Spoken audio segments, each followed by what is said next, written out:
टीका करणं हा अजित पवारांचा स्वभाव होता.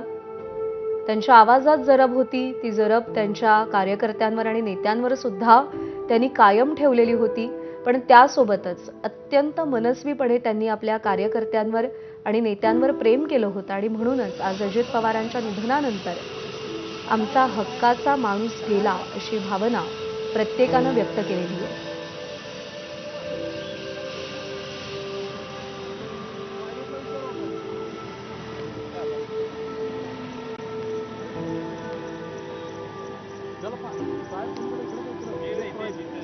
तर राज्यभरातून नेते बारामतीमध्ये पोहोचायला सुरुवात झालेली आहे. मुख्यमंत्री देवेंद्र फडणवीस, उपमुख्यमंत्री एकनाथ शिंदे यांनी आपला आजचा सगळा दौरा रद्द केलेला आहे.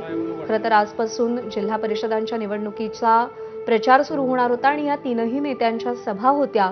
अजित पवार देखील बारामतीत सभेसाठीच आले होते. आज त्यांच्या 4 सभा होणार होत्या. पण त्याआधीच अजित पवारांनी अकाली एक्झिट घेतलेली आहे. मुख्यमंत्री आणि उपमुख्यमंत्री एकनाथ शिंदे यांनी आपले आजचे सगळे दौरे रद्द केलेत आणि ते बारामतीच्या दिशेनं रवाना झालेले आहेत.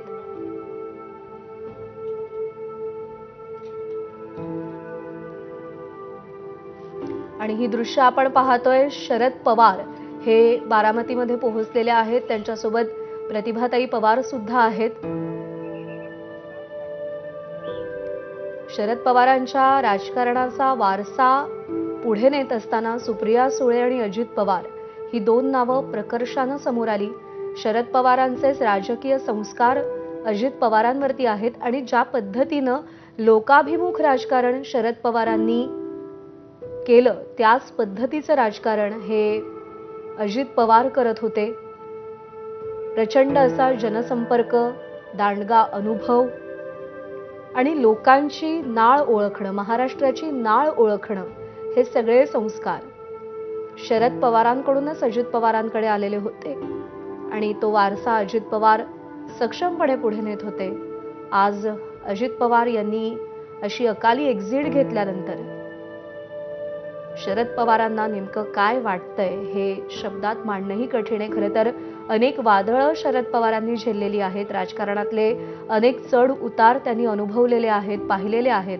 अनेक संकटांना त्यांनी तोंड दिलेलं आहे. पण आजचा प्रसंग पाहणं, पचवणं, त्याला सामोरं जाणं हे शरद पवारांसाठी सुद्धा प्रचंड महाकठीण असणार आहे.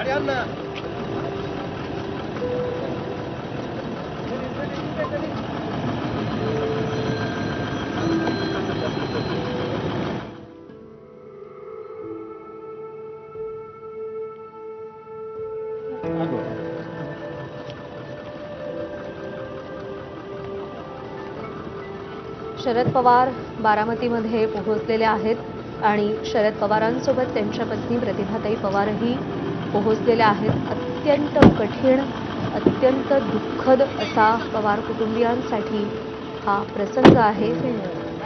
या प्रसंगाला शरद पवार आणि संपूर्ण पवार कुटुंबीय कसं सामोरं जाणार, हे सत्य कसं पचवणार हा मोठा प्रश्न आहे. मंदार गोंजारी आपल्याला अपडेट देतील. मंदार, शरद पवार आणि प्रतिभाताई पवार पोहोचतात बारामतीत. मंदार गोंजारी यांच्याशी पुन्हा एकदा संपर्क साधायचा प्रयत्न करूया. तर बारामतीमध्ये शरद पवार आणि प्रतिभाताई पवार पोहोचलेले आहेत. शरद पवार हे रवाना झालेत, प्रतिभाताई पवार देखील रवाना होतील. राजकारणातली असंख्य वादळं, असंख्य चढउतार, असंख्य आव्हानं शरद पवारांनी झेललेली आहेत आणि परतूनही लावलेली आहेत. पण आजचा प्रसंग, त्याला सामोरं जाणं, तो पाहणं, तो स्वीकारणं हे शरद पवारांसाठी सुद्धा अतिशय कठीण असणार आहे. तेवढंच ते प्रतिभाताईंसाठी सुद्धा कठीण असणार आहे, प्रत्येकासाठी कठीण असणार आहे. कारण का अजित पवार हे पवार कुटुंबामध्ये प्रचंड लाडके होते, जवळचे होते. जरी राजकीय वाटा वेगळ्या असल्या तरी सुद्धा कुटुंब म्हणून पवार कायमच एकत्र होते. कौटुंबिक विषयांमध्ये अजित पवारांनी किंवा शरद पवारांनी कधी राजकारण आणलं नाही आणि इतर कोणाला फार पवार कुटुंबियांच्या त्या वर्तुळात प्रवेशही करून दिला नाही. त्यामुळे हे कुटुंब राजकारणापलीकडे कायम एकत्र राहिलं. पण आज अजित पवारांच्या निधनानंतर हे कुटुंब पूर्णतः खचलेलं आपण पाहतो. रोहित पवार यांची देखील काही वेळापूर्वी आपण दृश्य पाहिली. त्यांना अतिशय अश्रू अनावर झालेले होते. तर युगेंद्र पवार ज्यांनी विधानसभा निवडणुकांमध्ये अजित पवारांसमोर आव्हान उभं केलेलं होतं, ते देखील पूर्णतः मानसिकरित्या कोसळलेले होते. अजित पवारांचं असं निधन होणं, त्यांचं अकाली जाणं, त्यांची अकाली एक्झिट प्रत्येकासाठी धक्कादायक आहे, वेदनादायक आहे. रुग्णालयाच्या